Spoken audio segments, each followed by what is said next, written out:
இப்பவும் அந்த வசவலாம் பள்ளிகளை கண்ணில் காணைக்களையும் எத்தனை ரத்தத்தை குடிக்கிறது எங்கிற கண்ணுக்கு முன்னாலே வந்து எங்களை போட்டு கசக்கி புளிஞ்சு போட்டு அடுத்த ரிங் ஷோ போடுறதுக்கு ராணுவம் எங்களுக்கு ரிங் ஷோ போட்டு புளிஞ்சு சேர்ந்து அதை காய வர்றதுக்கு தான் பொலிசில் பேரம் கொடுத்தது எங்களோட 5 வருஷ வாழ்க்கை ஓடிச்சு. ஆனால் அதுக்குள்ள வந்து கொஞ்சம் பேர் இல்லாமலே போயிட்டேன்.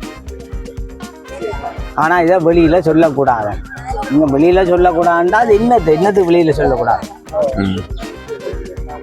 இதென்ன ரகசியமாக நாங்கள் மாப்பிள்ளை பொம்பளை பேச்சு என்ன வேறு யாரையும் நீங்கள் சுரண்டே இல்லை, தமிழரை தான் சுரண்டி கொண்டு நீங்கள் அடிக்க தலை நிமிந்து நான் நிற்கும் தமிழர்.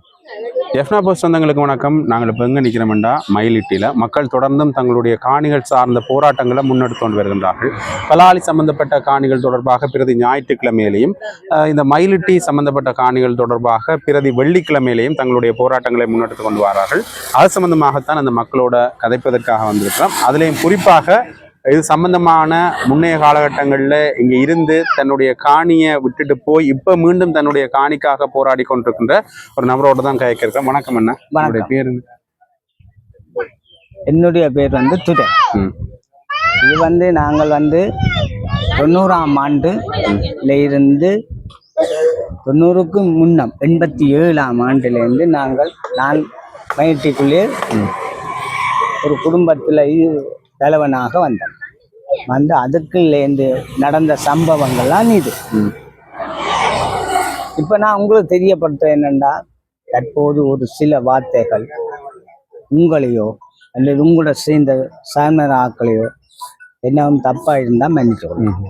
இப்போ நாங்கள் வந்து 87ஆம் ஆண்டு நாங்கள் இருந்த காலத்துலேருந்து எங்களுக்கு ஏதோ ஒரு கஷ்டம் வென்றதே தெரியாது. இப்போ இந்த காலத்தில் ஆனால் நாடு சுதந்திரம் அடைஞ்சிட்டுன்னு சொல்லிடுறேன். ஆனால் ஏன் எங்களுக்கு இவ்வளோ கஷ்டம், அதுதான் இப்போ உங்களுக்கு காணிகள் உடைப்பு சம்பந்தமாக பேசப்படுது. ஆனால் புதிய கட்டடங்கள் எல்லாம் தொடர்ந்து வந்துருக்கு இந்த காணிக்குள்ள. அது யார் கொடுக்குற அந்த கட்டளையோ இப்போ ஒரு கொமிஷனோ யார் கொமிஷன் கொடுத்து யாரால வரப்பட்ட? இப்போ குறிப்பாக இந்த இடத்துல நீங்கள் இருந்திருப்பீங்க 90ஆம் ஆண்டுக்கு முதல் எல்லாம் நீங்கள் இருந்த இடங்கள்லாம் இதெல்லாம் அப்பைக்கு இருந்த உங்களுடைய அனுபவங்களை பகிர்ந்து கொள்ள. எங்களோட அனுபவங்கள் அந்த காலத்தில் தொழிலை செய்கிறோம், குடும்பத்தோட சந்தோஷமா இருக்கிறோம், புள்ள ஊட்டிக்கிறோம். நாங்கள் இப்போ நினைச்ச இடம் பூரம் பாரம்.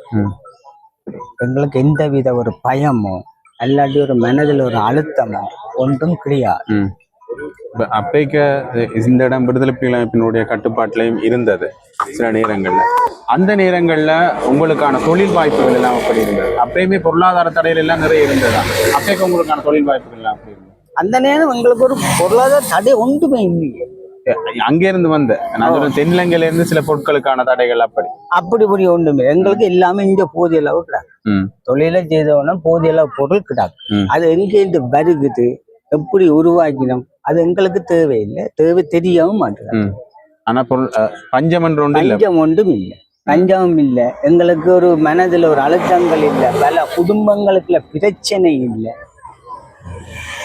ஒரு தனியான வாழ்க்கை வந்து வாழ்ந்தோம். நாங்கள் வந்து தனி உலகம், வாழ்க்கை தனி உலகம் நாங்கள் என்கிற மக்கள் வாழ்ந்து கொண்டிருந்தார். அடுத்தது அன்பு பாசம், சொந்தங்கள், பந்தங்கள், நல்லது கெட்டது. நாங்கள் பெரியவரோட அணுகி என்ன செய்யலாம் என்று ஒரு அணுவயத்தில் எங்களுக்கு சில நல்ல வழிகளை சொல்லி தர்றாங்க பெரிய மனிதர்கள்.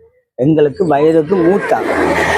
ஆனா இந்த காலத்துல வயதுக்கு மூத்தவர்களையும் கேட்க இல்லாம கிடக்குது. நாங்கள் எங்க போறோம் என்றும் தெரியாம கிடக்குது. என்ன செய்ய போறோம், அது எங்கட வாழ்க்கை கூட முடிய போறது. இது எங்கட சந்ததி, அடுத்த சந்ததி.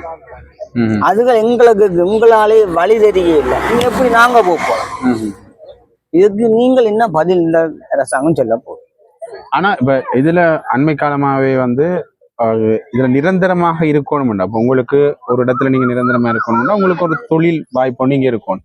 வேறு இடத்துல இருக்கேக்க உங்களோட பழைய, அதாவது உங்களோட முதல் இருந்த உங்களோட சொந்த இடத்துல தொழில் செய்யற மாதிரி வேறு இடத்துல நீங்க தொழில் செய்ய மாட்டீங்க. செய்யலாம். என்ன காரணம்டா, தொழிலுக்கும் பாதுகாப்பு இல்லை, எங்களுக்கு பாதுகாப்பு இல்லை. இப்ப நாங்க செய்யற கட்டத்துல நான் தொழிலுக்கு வந்து போற கிலோமீட்டர் வந்து 3 கிலோமீட்டர்.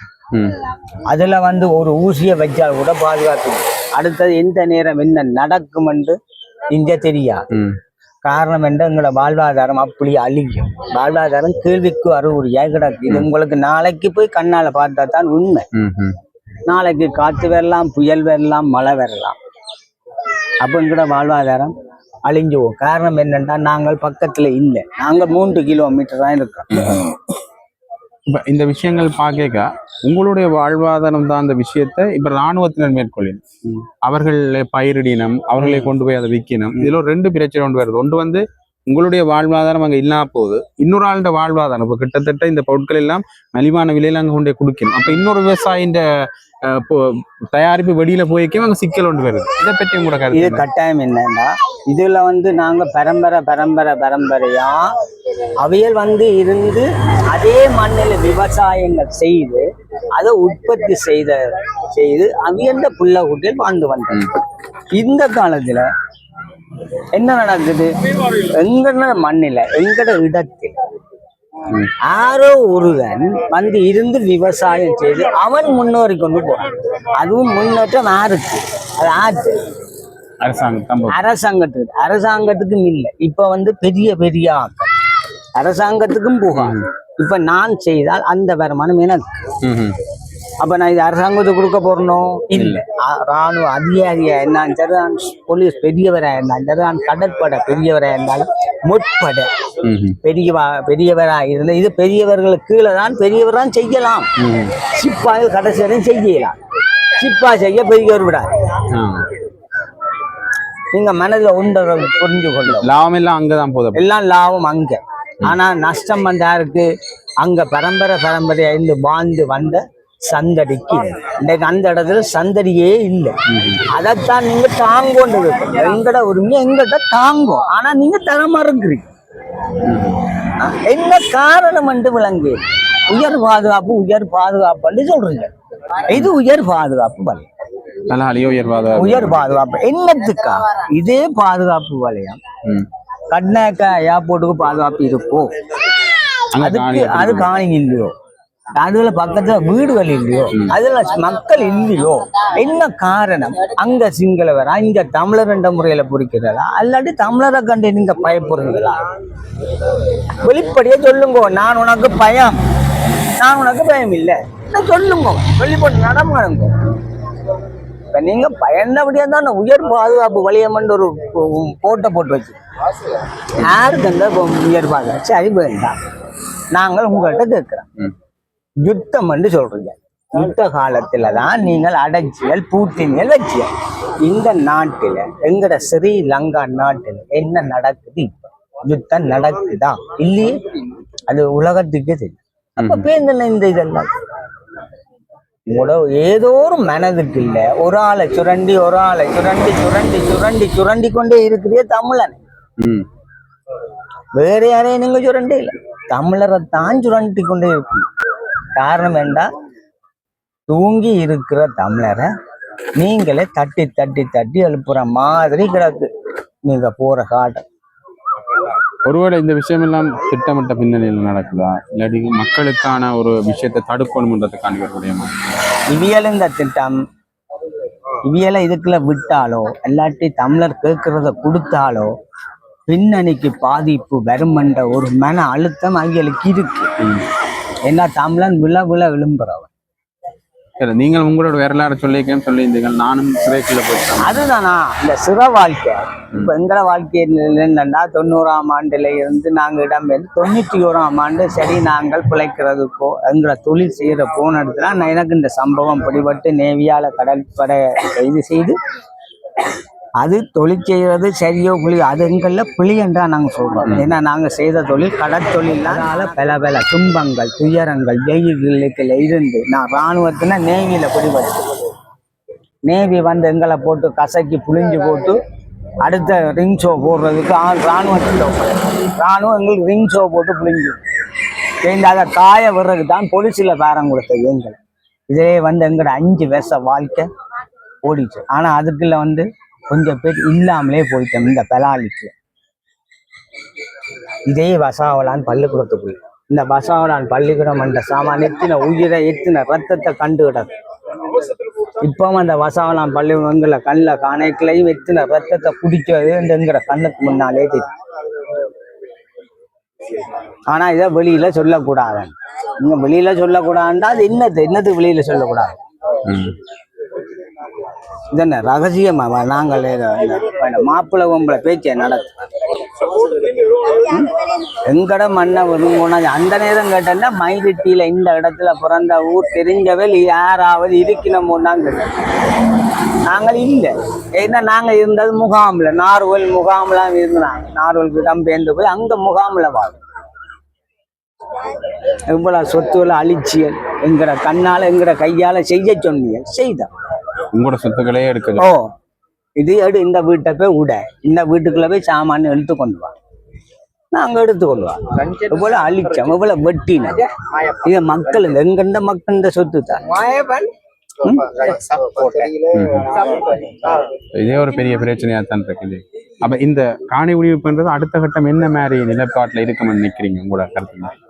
எங்களுக்கு வேற வேற வேற வேற மனதில் இன்னும் ஆதங்கம் கூடுதொழியோ குறைய பிளான் இல்லை. இந்த காணியெல்லாம் விடுபட்டு எங்களை பிள்ளைகளுக்கு காட்டி நாங்களும் வீட்டை கட்டி ஒரு எங்களோட சந்ததியில கொண்டு இந்த இருத்தி வாழ்வாதாரங்கள் கொடுத்து உயர்த்தி போட்டு நாங்கள் சாவோம், நாங்க செத்து போடுவோம். இந்த சங்க இந்த உயிர் இப்போ வந்தான போறதானே. போறதுக்கு இடையில எங்கட புள்ள குட்டியலை கொண்டு இந்த காணியில இருத்தி இந்த காணியை காட்டுவோம். இதான் எங்கட நிலம், எங்கட அம்மா அப்பா அந்த சொத்து உரிமையை காருந்தோம். இந்த நீங்கள் ஆளுங்க பிள்ளைகள்கிட்ட காட்டுதான் உங்களுடைய எங்கட குறிக்கோ. எங்கட சாகர கிடையாது. எங்கட காணியில வேண்டி எங்கட பிள்ளைகள்கிட்ட கொடுத்துட்டு நாங்க சாவோம். இன்னும் சொந்த நிலத்துல வாழ்ற கூட சந்தோஷம் இல்லை. இன்றைக்கு மற்றவந்த பணத்துல வாழ்றதுக்கு நாங்கள் உழைச்சி வேர்வை சிந்தி கஷ்டப்பட்டு 100 ரூபா உழைச்சி வாழ்றதுக்கு 100க்கு 100 வித்தியாசம். நோயோட வாழ்றோன்னு ஒன்றுதான், நோய் இல்லாத வாழ்றோன்னு ஒன்றுதான். அதே மாதிரி இப்ப எங்கட மைனாரிட்டி மக்கள் இந்த வாழ்க்கை போய்கொண்டிருக்கு. இந்த சந்தடி புதுசா வந்த சந்தடிக்கு நாங்கள் எங்கட நிலத்தை வேண்டி கொடுக்கறதுக்கு தான், யாருக்கும் வேண்டி கொடுக்க இல்லை. புறத்தியானுக்கு எங்கட பிள்ளைகளுக்கு நாங்கள் போனோமோ இந்த பிள்ளைகள். ஆனா இவியந்த காலம் என்ன, எத்தனையோ சந்தடி போயிட்டு இன்னும் ஒரு கொஞ்சம் காலம் இழுத்து அடிச்சா இந்த சந்தடியும் போயிடுமென்னு அந்த அவியல் இந்த ஒரு மனதுக்குள்ள ஒரு அபிப்பிராயமா இருக்கு. விட்டு போராட்டமே செய்ய விடணும்னா இன்னும் நிறைய இன்னும் கொஞ்சம் நாங்க இன்னும் கொஞ்சம் ஆளலாம். ஆள்றவன் நிரந்தரமா இருக்க போறீங்களா? நீ பணத்தை உழைச்சு இந்த சம்பாரிச்சு இந்த சாக கொண்டா போற, அது எல்லாரும் சொல்றவா. ஆனா சொல்றீங்க ஒழியா அதை கடைப்பிடிக்காதுங்களா? தரைக்குள்ள என்ன கொண்டு வந்து போக்குல என்ன கொண்டு போப்பா, எல்லாரும் தான் சொல்ற வார்த்தை. ஆனா கடைப்பிடிக்கிற மாதிரி தெரியும். ஆனா இது எங்க திட்ட தெளிவா தெரியுது. உள்ளவனும் கள்ளவனுமா சுரண்டி இதை கொண்டு போறதுதான் இது. அது என்ன மாஸ்டர் பிளான். ஆனா கட்டாயம் நாங்க இதுக்கு ஒரு போதும் தலை வணங்கவோ தலை குனிய போறதும் இல்லை. நீங்கள் அடிக்க தலை நிமிந்து நான் நிற்கண்டாமல. கட்டாயம் உங்களுடைய காணியெல்லாம் விடுவிக்கப்படணும். நன்றி. தேங்க்யூ.